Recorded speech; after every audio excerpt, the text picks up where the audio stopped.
Thanks.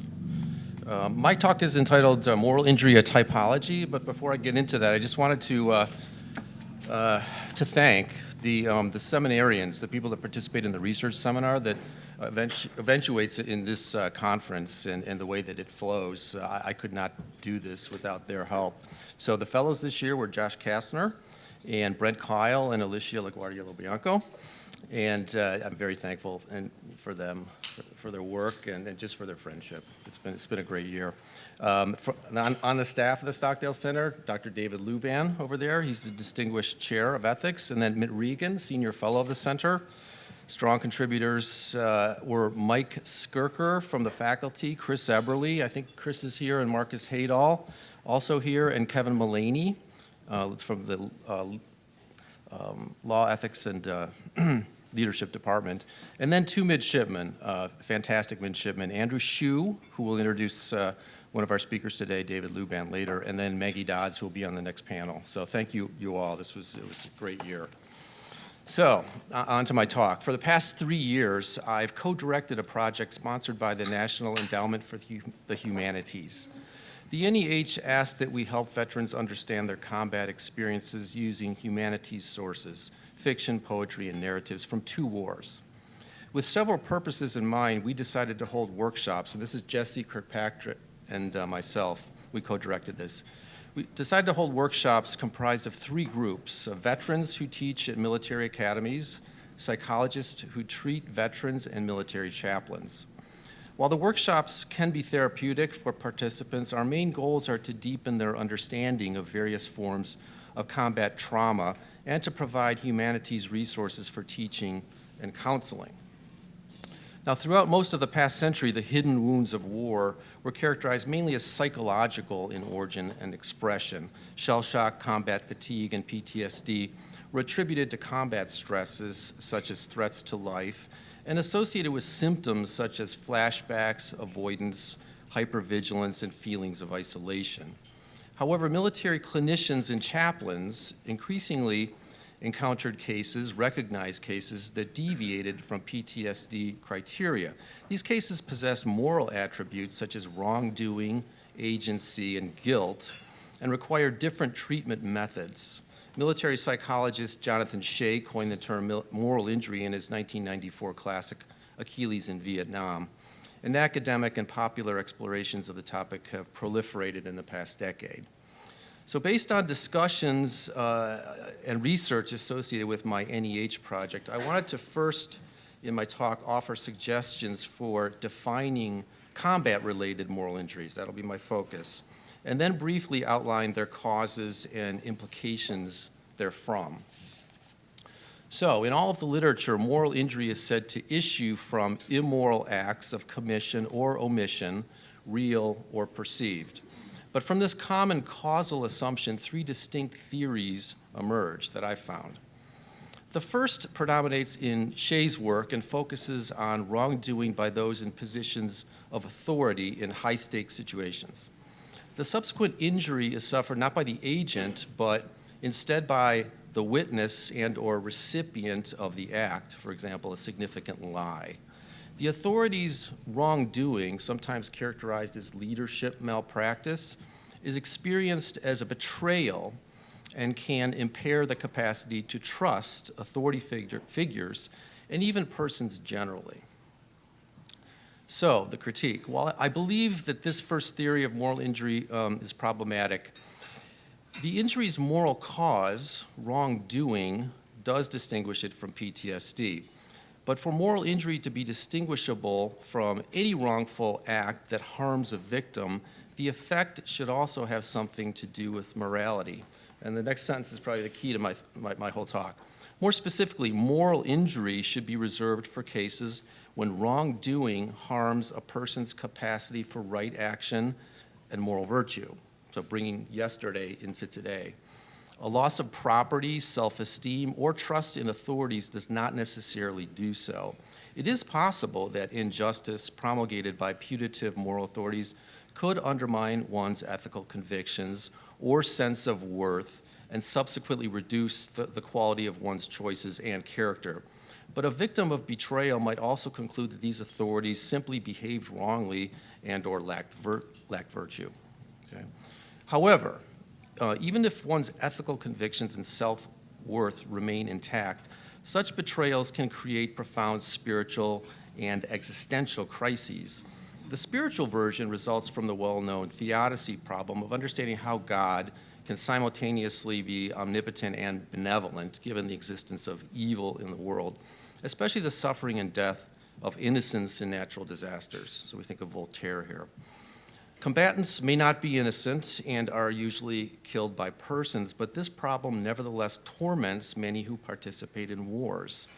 Because of the cruelty of God's creatures, a chaplain whom I met through our NEH workshops lost his faith and quit his chaplaincy. On the other hand, the secular, or what I would call the existential version of a betrayal-driven crisis is what Shea describes, a loss of faith in the goodness of human beings. So I want to distinguish that type of moral injury from moral injury, actually. So, in a second theory of moral injury, the agent of wrongdoing is himself harmed by morally relevant emotions, especially guilt. This depiction of combat veterans racked by guilt over perceived or real moral transgressions prevails in academic and popular literature on the topic, especially popular literature. Unfortunately, these analyses contain what I think are some mistakes that would prohibit national defense or hamper the treatment of guilt-ridden veterans. The former explain the normal aversion to killing and any guilt associated with having killed by using debatable theological arguments to assert that all defensive killing is impermissible. I wasn't informed about the invasion today.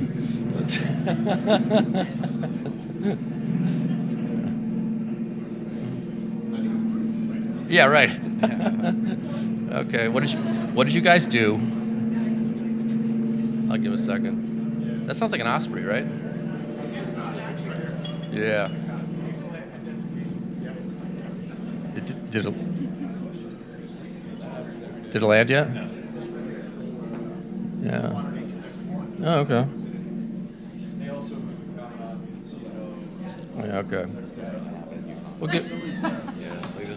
All right. We'll give him a second.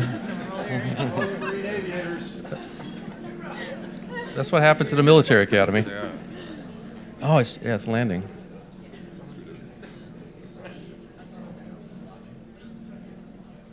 That's better. Okay. So the former, those who I think are going to cause problems for national defense, explain the normal human aversion to killing and any guilt associated with having killed by using debatable theological arguments to assert that all defensive killing is impermissible. Philosophical arguments are absent. There are no refutations of forfeiture-based justifications of intentional, lethal, defensive harm. Give them a second. He's just touching down, right? Okay. Yeah, and the sound's different in the different phases of flight, too.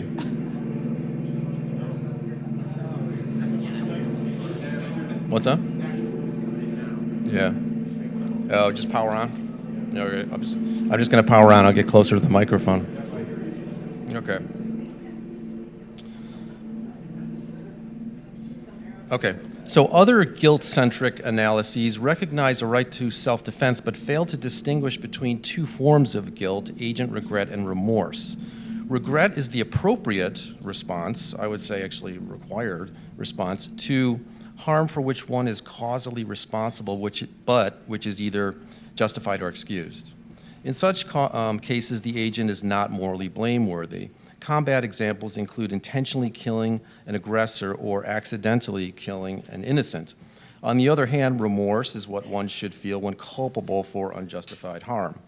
I would argue that remorse is a stronger emotion, and this is, I'm interested in what you think about this, and the type involved in cases of psychologically debilitating guilt. But once remorse is identified, knowing the cause is also important to treatment. For example, after accidentally killing a bystander, one who misunderstands the significance of culpability might feel remorse when regret is appropriate. In these cases, treatment should include explanations of why moral blame and self-reproach are unwarranted. Alternatively, if remorse and blame are warranted, treatment methods might include apology and forgiveness, and David Luban's going to talk about this later. However, even persons who are racked by warranted remorse are not necessarily morally injured in the way I'm defining it, focused on character. Like those who have lost trust, wrongdoing has damaged their sense of well-being. But remorse indicates wrongdoing, not necessarily damage to the agent's capacity for right action and virtue. While severe guilt might induce a person to question their moral worth and abandon themselves to sin, and that would be moral injury, it might also motivate a still virtuous person to make amends and improve their life, like Nancy Sherman was talking about. So that's my critique of this second school of moral injury that you find in the literature, popular and academic. My critiques thus far suggested a third and underdeveloped theory of moral injury that would appropriate the insights of virtue ethics, especially Aristotle's, and Nancy Snow's. She asked me to say that. You and Aristotle. For our purposes, I'll focus on the virtue of justice, the inclination and capacity to give others their due. A just person, one who in contemporary terms is sensitive to the moral worth of all person and is inclined to respect their rights, can backslide. For obvious reasons, combat is especially conducive to what I would call the unwinding of virtue. But moral backsliding does not necessarily entail the vice of injustice. In addition to producing vice, culpably unjust acts can also result in incontinence. Now, typically in Aristotle, incontinence is associated with the virtue of temperance, but I think it can also apply that state, that slide that you didn't keep up there. No, I said to keep it for a second. But it's, there's different phases you can go through. You can be virtuous, you can be continent, so you're not inclined, but you have a strong will, and so you do the right thing. Then there's incontinence, you're not inclined, and you don't do the right thing, and you feel guilt for it. So culpably unjust acts can also result in incontinence, but this is moral harm. You're not virtuous anymore. In the latter state, one's inclination and behavior are unjust, but accompanied, this is important, by remorse. Such a person has maintained their appreciation for the worth of others and thus feels remorse for acting to the contrary. My suspicion is that while some soldiers experiencing remorse are still virtuous, others have been morally injured in this less serious way. So the idea is that even a one-shot wrong act doesn't necessarily take you off the virtuous position. It can, but it doesn't necessarily do so. And then some might put you into the territory of incontinence. However, the worst form of moral injury is viciousness, injustice, for example. An unjust person is callous toward the value of human life, remorseless, and importantly, more difficult to reform. The complicated process of becoming unjust and recovering from it are beyond the scope of this talk, but would involve the noetic effects of unjust acts, the effect on your thinking about what is right. What I want to emphasize is a problem with accounts of moral injury that portray remorse as the injury to be alleviated, or focus too much on that. Whether warranted or not, this emotion, remorse, signifies a morally healthy appreciation for the worth of persons who have been unjustly harmed, and the absence of remorse is a sign of the gravest moral injury. So, and I think, and this is anecdotal, but we'd have to look more into this. There's a lot of reports of criminal behavior in areas where soldiers return from war, and I think that indicates that there have been some real problems with viciousness. Caveat this whole thing, I think soldiers mostly return morally healthy and even morally grown, improved. So I think that the proportion of people we're talking about here is very small, and most soldiers do just fine. So I don't want to overstate this case. So just to finish up then, you can throw up, Joe, that slide, and it'll show the way, the typology that I'm suggesting. And you could just, we can just click through them all. Yeah, there you go. Oops. All right, so those are the first two, is lost trust and guilt, and then the unwinding of virtue. I was going to redo the slide and put like psychological injury up underneath moral injury as guilt. So you have soldiers who are regretful, who are remorseful, but it's not due. They actually just feel regretful. And then remorseful, and it's warranted, but the virtue is still intact. And then the actual moral injury is the remorseful but incontinent, or remorseless and vicious.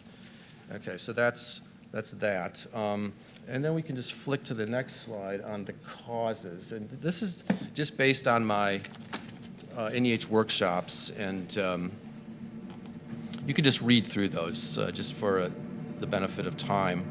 And these are what we've tentatively seen as the causes of the actual moral injury that I'm talking about. Well, in a strict sense, moral injury, incontinence or viciousness.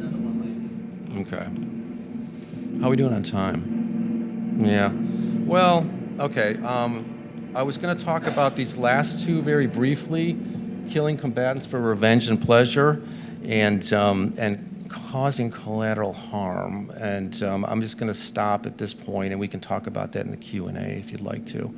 But basically, I have a worry that the training involved, in especially for infantry, involves making them very aggressive, and they need to be aggressive. But also there should be some appreciation for even the worth of the unjust combatant they're killing. And if they're not appreciating that, if they're celebrating, if there's kind of a sadistic pleasure that develops over time, that can be a real problem.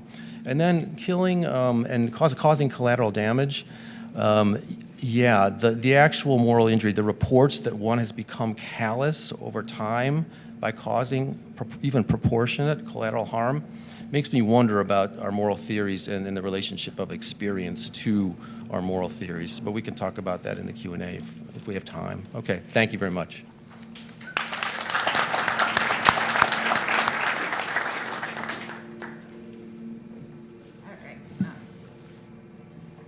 All right, thank you, Ed. I just want to keep talking about that because that's really interesting. I just want to quickly say thank you to Ed for asking me to speak, and to Karin and Sarah and the whole catering staff who've been awesome. I don't think I experience honor very often, but I do feel honored to be here and to hear all these wonderful talks. So thank you. Thank you for having me here. I'm going to talk about something a little bit broader than what Ed had talked about, although I do agree that there are these potential damages to the capacity to be virtuous. I'm going to talk about something a little bit different, and I just want to say at the outset, I don't think what I'm talking about is exhaustive of all the cases of moral damage. I think there's actually probably a huge plurality of types of moral damage, and I just want to focus on one. Okay. So, involvement in serious, harmful wrongdoing can be devastating. Some wrongdoers can come to feel marked by their actions, bearing overwhelming guilt and shame for what they have done and who they've become. Victims may experience a depletion of moral worth, having been treated as mere instruments to the will of another. Learning that a trusted moral exemplar has failed to uphold certain standards can feel like an acute betrayal that upsets one's faith in the goodness of others. Even just witnessing an atrocity can loosen one's belief in a morally coherent world. Moreover, straightforward transgressions are not the only type of moral situation that can leave a lasting mark. Wrongs that are justified or excused, as we've seen, morally ambiguous situations in which one isn't sure if they did the right thing, and moral dilemmas that leave residue can each have similarly damaging effects on transgressors, victims, and witnesses. Making sense of any one of these moral traumas, as I'll call them, whatever role one plays in it, can test the orientation of our moral compasses and challenge our convictions about moral goodness in ourselves, others, and the world. As we've seen, much of the emphasis in discussions of moral injury in combat settings has focused on the psychological effects of involvement in moral trauma. And I think that this work is crucial, but today I want to focus on an adjacent effect of moral injury, which Ed had pointed to, which is the potential damage to an individual's moral agency, or what I'm calling moral damage. Moral damage, as I'm understanding it, is the impact of involvement in moral trauma on an agent's forward-looking moral behavior, the way an agent's moral attitudes, beliefs, values, and choices can fundamentally shift, thereby changing an agent as a moral being.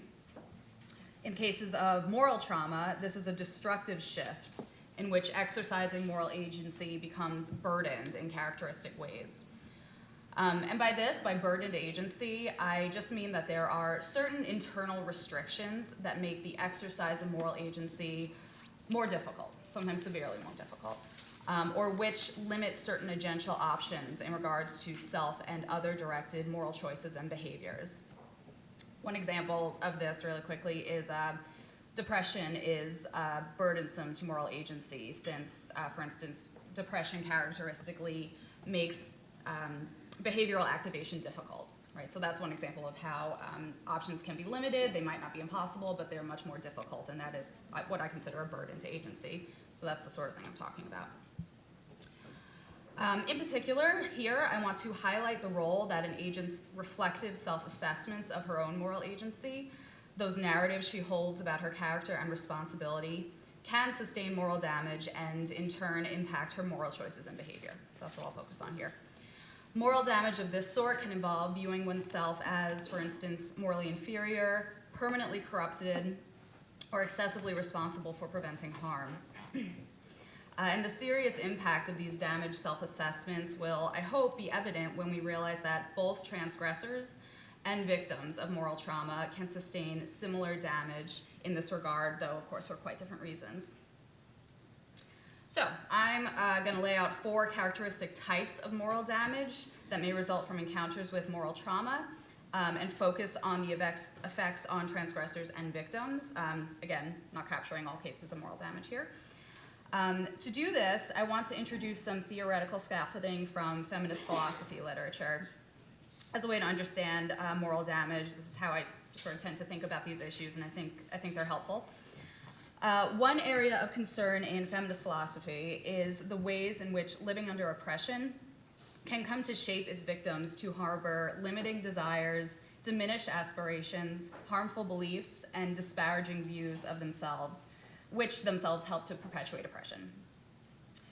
Sandra Lee Bartkey calls this internalizing phenomenon psychological oppression. The victim comes to believe that she is the source of her rough lot in life, rendering the systematic causes of oppression invisible. This is basically everything we were talking about yesterday about how societal norms and moral narratives can become internalized and can be part of how we think of morality. Similar idea here, just with more nefarious effects. As a result of psychological oppression, a victim may come to take on what Susan Wendell calls the perspective of the oppressor. And this consists in taking total responsibility and culpability for whatever suffering she faces. This perspective relieves her from feeling helpless, since the victim views herself as the sole cause of her suffering, but it comes at the cost of guilt and self-blame. And you can see how this extended sense of agency and responsibility is one form of moral damage that victims and transgressors alike may experience, though clearly the cause and the suffering is different in each case, right, but the structure is similar. Consider a soldier who killed someone they could not have reasonably known was an innocent civilian, or an NCO who lost one of his men while away on leave.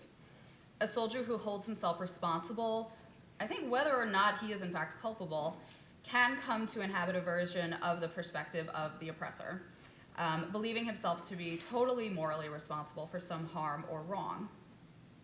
Yet a given instance of wrongdoing likely has overlapping causes and shared moral responsibility, not to mention larger systematic factors and features of moral luck that may contribute to any given outcome. We talked about this a lot yesterday, same idea here. But an agent who feels utterly and solely responsible for some transgression may become, or some non-culpable wrongdoing, right, may become stuck in this perspective, extending his sense of responsibility out beyond a reasonable reach and expecting more of himself than he is realistically capable. And in terms of moral agency, this can lead to taking on an overwhelming burden of action, which can be paradoxically stagnating. When we try to do everything, we often can't do much at all. And can also expose him to a high failure rate, thereby compounding self-blame. A similar perspective can befall a victim of another form of moral trauma, which is domestic violence. Settings of perpetual abuse are arranged around the abuser's arbitrary system of wrong and right, punishment and reward. A victim learns that any one of her actions is potentially punishable, and may thereby learn to monitor her behavior to preclude an outburst. And since violent punishment is connected to the abuser's sense of wrongness, the victim can come to live in a world of distorted morals in which she is always the source of wrong, always guilty. Like the soldier, the abuse victim can come to move around the world as the sole locus of wrongdoing and blame. And clearly you could see some of the overwhelming and unrealistic position that this is. A second form of moral damage is sort of a correlate to this extended sense of agency and responsibility, and that is viewing oneself as permanently corrupted. Extreme guilt over a wrongful action can easily turn into shame for being the sort of person who has done this wrong. This sort of shame can be extremely damaging when it is a form of bad faith, or an assessment of the self that is global, about who one is, not what they've done, and permanent, indicating an enduring fixed feature of the self, not a temporary state. Thus, a veteran may view herself as a monster or as broken because of her past and believe her character is forever marked. Strikingly, a victim of serious harmful wrong may come to the same conclusion about himself. For instance, a victim of sexual assault may blame himself for the assault, a position that morphs into feeling dirtied or stained and can lead to tremendous shame. Clearly, a victim is not responsible for having been assaulted, but it speaks to the challenges of trying to make sense of serious harmful wrong that both transgressors and victims can come to feel corrupted by their encounters with it. And I want to mention, I do agree with Jessica's position, I don't know where you went, but yesterday that we do often, probably most of us, and in most cases, often preserve our narrative of being a good person by sort of distorting the evidence of our wrongdoing. I think that's right, but I think there are these maybe rarer but also existent cases where the opposite happens, and it's interesting that it often happens with, I think, non-culpable or in this case, innocent victims. Note that I'm not saying here that one actually is permanently corrupted. I don't know if those cases exist at all, and if they do, I would guess that they're pretty rare. Rather, the point is that one may nonetheless view themselves in this way, as permanently corrupted. And this has consequences on their exercise of moral agency. Shame almost always interferes with agency, since one's status as a worthwhile moral being and one's capacity to be a good person is exactly what is called into doubt. Moreover, a veteran or a survivor who believes she is permanently corrupted can come to take on what Wendell, again, calls the perspective of the victim, a view that relieves her of guilt and self-blame at the cost of helplessness and self-pity. Here, one becomes victim to her own belief in a corrupted character, bound by its perceived confines and powerless to overcome it. And believing oneself to be helpless and incapable can affect real limitations in action, even if one's capabilities as an agent have not actually changed, that we've seen how maybe they can as well. A third characteristic form of moral damage falls out of the perception of corrupted character, and that is a disparaged sense of moral worth. Viewing oneself as morally inferior, not merely having done something wrong, not just being a bad person, but regarding oneself as no longer meeting the standard of basic moral treatment that everyone else deserves, can be just devastating. This inducement of moral inferiority is part of the design of abusive settings and a common fallout of sexual assault, since a victim is made to internalize a conviction of his own inferiority through acts of violence. And this can materialize in the ways that the victim treats himself, leading to self-sabotage or outright self-destructive tendencies. And similarly, if a veteran views herself as permanently corrupted and is disturbed by this, then the feeling that she has thereby forfeited her moral worth may not be far off. This low moral worth may be reflected, again, in what she does to herself. Many, including Jonathan Shea, Nancy Sherman, have noted the high rates of self-destructive behaviors associated with moral injury. This can also be manifested in what she allows others to do to her. The fallout on moral agency from a disparaged sense of moral worth highlights how moral damage may not only affect how one treats others morally, but also can devastate how one morally treats themselves. And I think that's also an issue we should pay attention to. Finally, a fourth form of moral damage involves a broken moral compass and abandoned efforts at navigation. I'm thinking of this as nihilism or sort of moral defeatism. For the veteran or survivor who believes she is permanently corrupted and all redemption is hopeless, the very practice of morality can come to seem like a farce. Upholding moral standards and believing in moral values can become an empty practice when morality has been disgraced by oneself or others. This denial of any moral value in the world can also befall those who witness serious harmful wrongs or who feel that others have betrayed important moral standards, and we've seen this as a betrayal of what's right from Shea. For these agents, too, nihilism may be followed by apathy. If there is no consistent or real moral value, if there's no real goodness that is achievable in this world, if one cannot trust others or even oneself to do the right thing, then what's the point of trying to become better? And when morality is no longer a viable guide, the worry is that standards of behavior can slacken, harms to self and others can proliferate, and one can create a self-fulfilling prophecy of being a moral disappointment. And we're slipping into what Ed is talking about here now. Moreover, on some philosophical views, an agent who abandons the process of creating and living by moral values has stopped participating in making a meaningful life. And one who no longer trusts in the moral goodwill of others has arguably removed themselves from genuine moral interaction. The form of moral damage that I've talked about here describes, again, just one way an agent can fundamentally alter as a moral being after an encounter with moral trauma. Dealing with the damaging fallout of serious harmful wrongdoing and other forms of moral trauma, I think, is a wide moral phenomenon that applies to transgressors, victims, and witnesses alike. And if this is right, then we should pay attention to not only the devastating psychological effects of moral injury, but also to these forward-looking changes to moral choice and behavior, especially those that concern how an agent views her own moral agency and how that can impact her treatment of herself and others. I'll just end by saying, though we all can be damaged as moral beings in how we exercise our moral agency, this does not mean we lose our status as moral agents worthy of respect, nor do we lose our capacity to become better. This point is crucial when thinking about how to address moral damage. For those who are damaged are not broken, but they are simply people struggling with the fallout of a morally imperfect world and attempting to rebuild in spite of it. Thank you.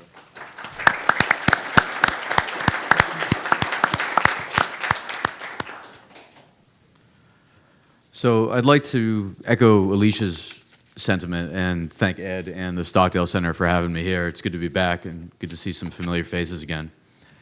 And I'd like to connect this concept of moral injury to this idea of moral exploitation and the moral exploitation of soldiers that I've written about and spoken about before. And then I want to connect these two ideas to our present and foreseeable civil-military divide. Now, the normal concept of exploitation is usually understood in terms of an exploiter garnering some type of excessive good or benefit in virtue of an exploitee's pronounced vulnerability. And canonical examples of exploitation that we find within that literature are those of sweatshops, child labor, prostitution, commercial surrogacy. And in those instances, they're almost always cashed out in terms of some sort of physical good or service that's being unfairly distributed or moved between exploiter or exploitee during a exploitative transaction. And these are almost always cashed out in some free market type of exchange. What I'm concerned about, or what I advance, is the idea that moral burdens and moral responsibility can be the type of thing that can be unfairly or disproportionately outsourced onto vulnerable persons and vulnerable groups of people. And that with respect to our present state apparatus as it relates to military recruitment, especially when we consider the vulnerable making features of age, I think our present military recruitment situation satisfies those conditions, such that persons that are vulnerable in virtue of age, when they're first entering into considering whether to join the profession of arms, that they often lack the cognitive and prefrontal cortex development, or even just the epistemic and world knowledge to make an informed decision about the moral burdens that they will ostensibly be taking on. And these moral burdens I don't think are effectively or transparently communicated in our recruitment content when it comes to giving a fair communication of those moral burdens to our young citizens. Now, since Vietnam, we have moved to a all-volunteer force, and ostensibly the moral burdens to include moral injury, likelihood of taking on of dirty hands, and exposure to high-risk moral decision-making contexts, the lion's share of those burdens have been taken on ostensibly by 1% of the population. And I think that seems to me prima facie morally problematic insofar as you would think that a just society or a fair society ought to apportion something like warfighting responsibilities equitably amongst the demos that is making these decisions. So the argument isn't merely that young people are being put in these situations and they're on a track to be put in context where there's a physical or psychological cost. I don't think anybody's confused that war involves killing and dying and violence, but it's the hidden costs of moral injury and moral residue seem to be increasingly put upon that 1% of the population. And I think that the present civil-military divide since Vietnam and certainly over the last 17 years, it's been widening. And I find that the trajectory of that to be worrisome if we regard moral injury to be something that society as a whole ought to care about. Because as we move from portioning the decision-making onto not just the 1%, not just combat frontline fighters, but it seems like the moral burdens of warfighting, they're now being even further outsourced onto the special forces community and onto drone pilots. And that trajectory I find to be worrisome if we don't come up with some pragmatic institutional methods to begin closing that gap.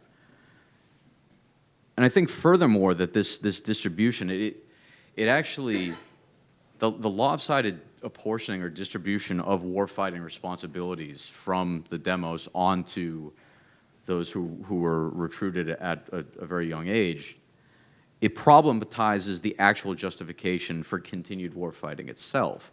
Because ostensibly, the moral legitimacy for the military to fight is, at least in part, drawn from the moral reasons of the demos, from the civilian principle that grants such persons warfighting capacities.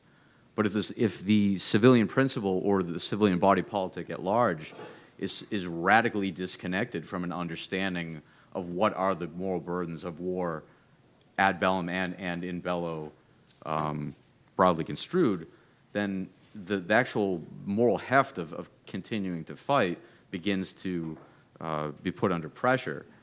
That doesn't sit, the will of the demos can no longer be a real source of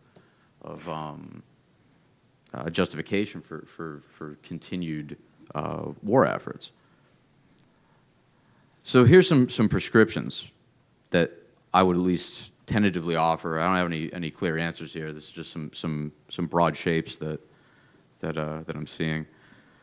So first is to maintain the status quo, have continue with the professional force, and don't change anything. Keep the recruitment age at the age that it is. Keep the recruitment content the way that it is, and it might just turn out to be, in all things considered, good that a free and just society, for it to hang together, requires a military, and in order to have a military, you need to fill ranks, and that just requires the pro tanto wrong of some set of persons being exploited. That's one argument.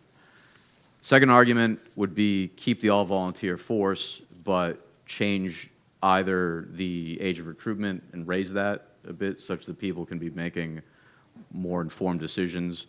maybe after college, like a Sandhurst model in England, or or change the military recruitment, the content of the actual pitch, such that people are getting a more fair and honest representation of what it is they're signing on for.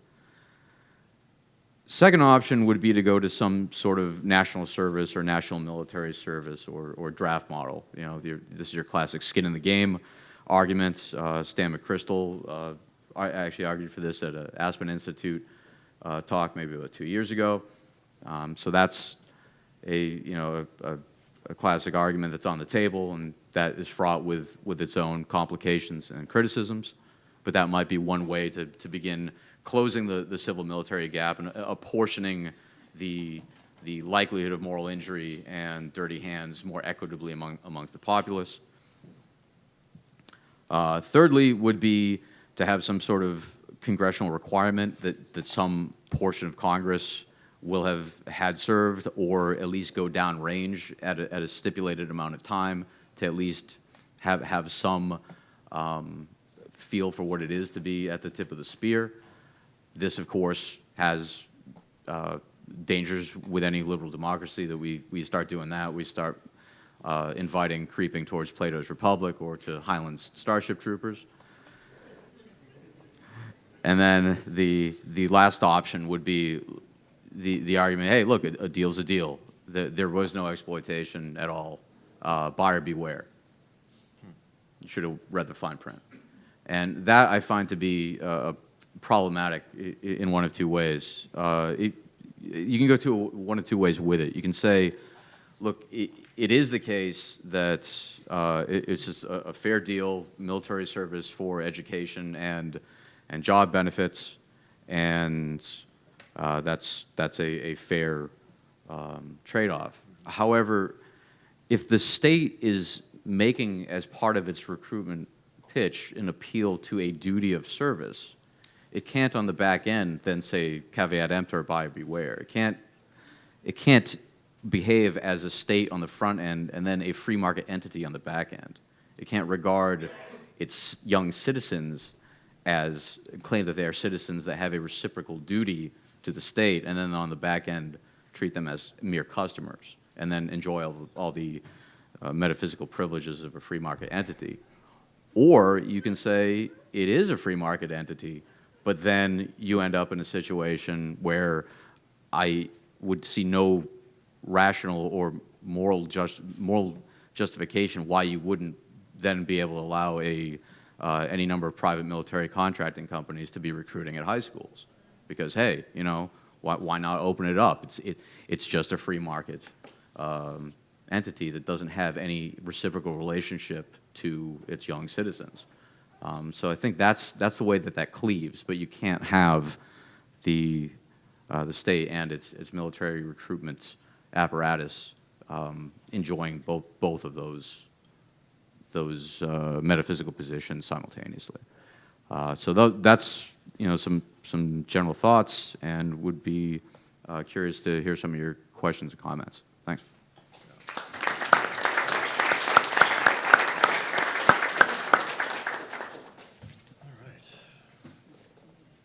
You want to call on people? Yeah.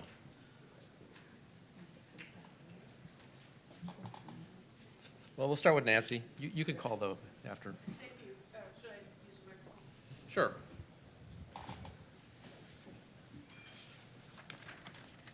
Thank you very much for that panel. I guess my question is mainly for Ed and Alycia.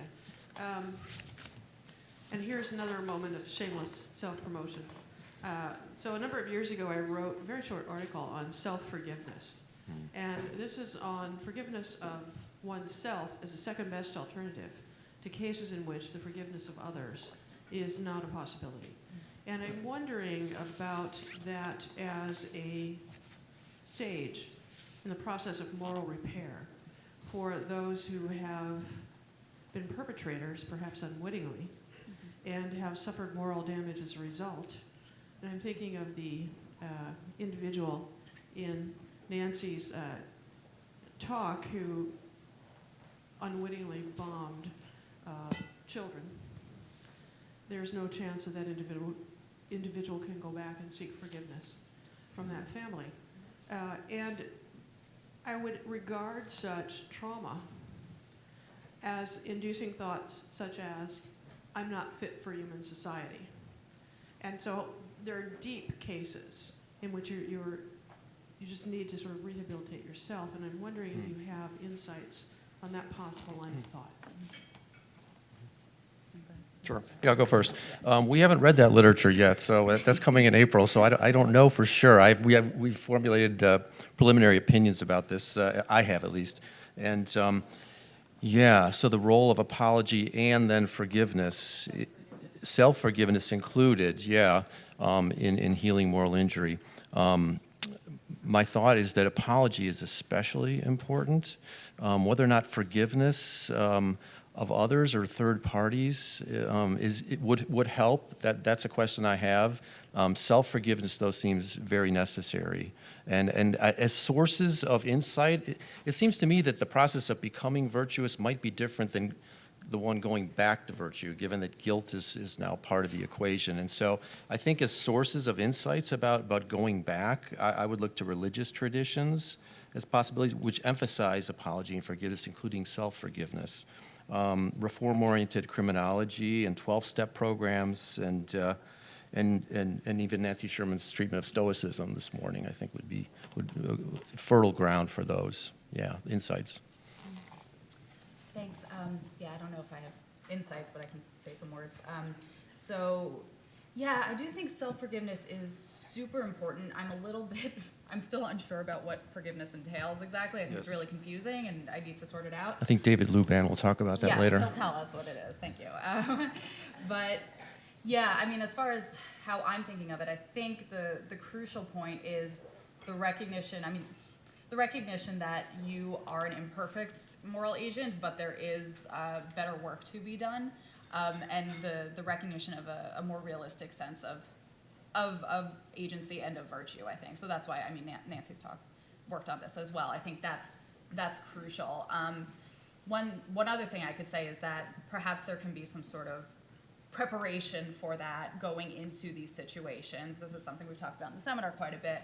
How do we position people who are going to be in morally difficult situations to hold up a certain standard of good action without making it so high that they are destroyed when they inevitably can't meet it, right?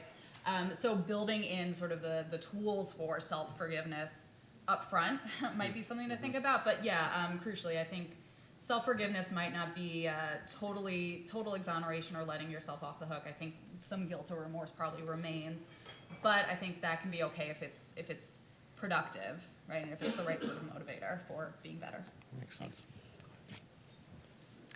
Am I ready? Just a quick question. Thank you, panel. It's wonderful.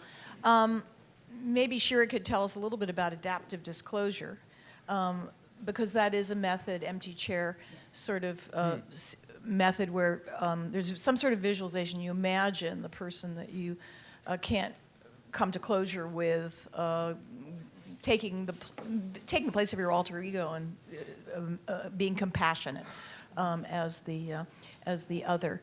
But I wanted to ask just a question to Michael for your wonderful presentation. They all were wonderful. Regarding national service. So how do you get national service going that doesn't just become to be metaphysical? Republic, there are the guardians, and then there are laborers and stuff like that. Meaning you still reproduce a class that takes on a lot of moral burden of fighting, where others don't have that. The teaching corps, the engineer corps, the tech corps, they don't face the same thing, and you divide society socially in a way that still is exploitative. So have you sort of thought more about that?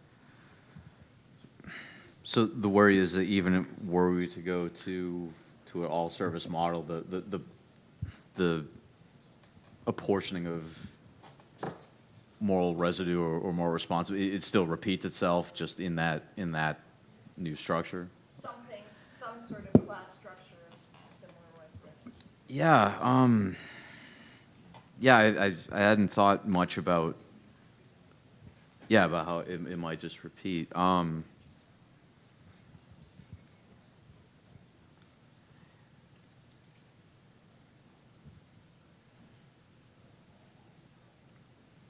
Yeah, I think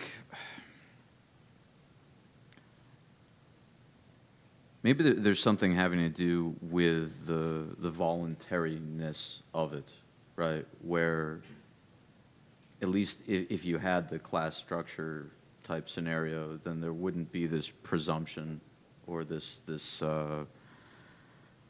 presumption that there was a voluntary moment where some people chose to go one way and other people chose to go the other. You would just, it would at least be clear that, okay, we're all doing this together, and that's just our caste or something like that.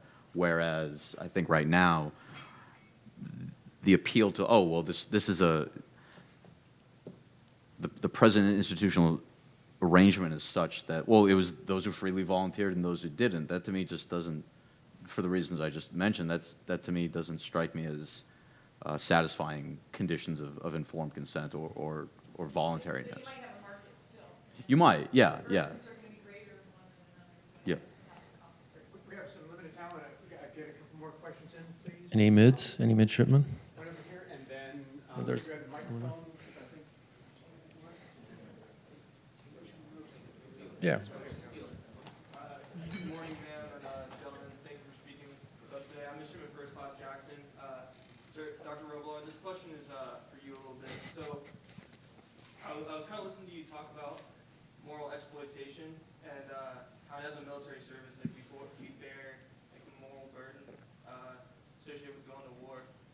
And so, my view on it is not necessarily like buyer beware, but that's what I signed up for.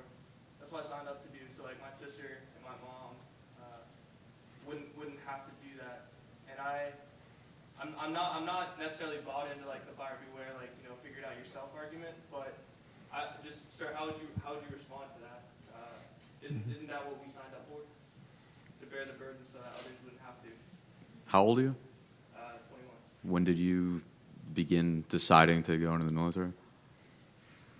My dad was a Marine, so before I was born, he was born. Right, when he's born. Yeah, yeah. Yeah.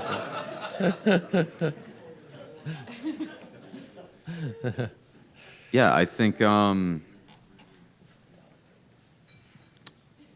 just reminded me that there's a Schaefer Slate article, it's America's New Warrior Cast, talking about the intergenerational service. And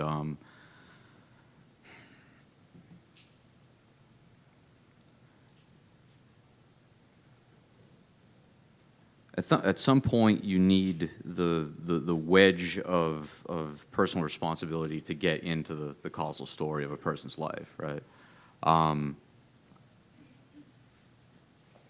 I think, though, that if we regard age to be an important, a morally salient feature with respect to other aspects of civic life, to include marriage,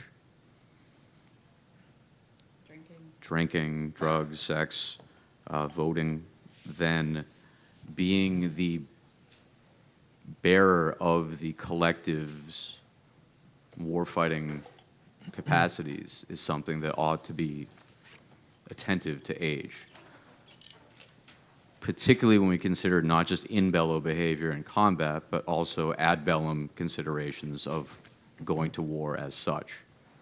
That it requires management and knowledge of world politics, ethics, political science.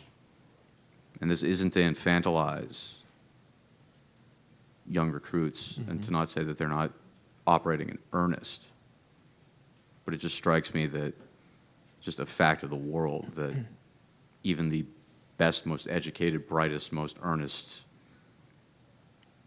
young citizen couldn't have that type of epistemic knowledge at that time. So that would be my thought for why institutionally we ought to adopt something like a Sandhurst model, you know, such that just people have just more of an understanding of the world and themselves prior to that. Although midshipmen are older than 18-year-old recruits. And, Yeah. and get Yeah. the educations that you do in part so you can fully consent to what you're doing. And that's one of the reasons we give you NE 203 in that second year. so before you sign on the dotted line, you're informed. So, sorry. So, I mean, this is all the same. This is all just a bunch of trade-offs, right? If America got invaded tomorrow, right? I mean, and we're under existential threat, I'm chucking a gun at anybody who's able to fire it, right? So, I mean, we're talking about just broad sweeping institutional norms. So, by no means am I making any absolutist claims. Let's see. Maybe one more mid. Okay. Yeah, thanks. So my question, I guess the bookends over here, Michael, and maybe Ed. So the question of necessity between witnessing moral tragedy, I'll call it moral tragedy or tragic situations, and then moral injury. It seems that a person is not necessarily going to be morally injured. They could be indifferent to the situation as a result of it. And it looks like it's the subject that's really the difference. It's not the scene, since two different people can go through the same situation and have different subjective responses to it. But there's also this possibility that there's moral enrichment that goes on, right? As a result of going through something, and they come out with new resolve to do morally great things. So first part of the question is, well, what percentage of the population who goes through the morally tragic situation comes out with a moral injury? Do you have any insight into that from any literature? The second part is, what is it about the subject? Is there anything in the literature? What is it about the subject that, such that it culminates in a moral injury versus moral enrichment? And I think, Michael, for you, it seems to me that you're overlooking that maybe the vast majority of people who go through the military in harsh situations, in combat situation, might come out morally enriched. You've been seems like stressing the moral injury that might be undergone. Yeah. No, that's a great question. I think that the human sciences need to integrate more with the philosophers and try to answer these empirical questions.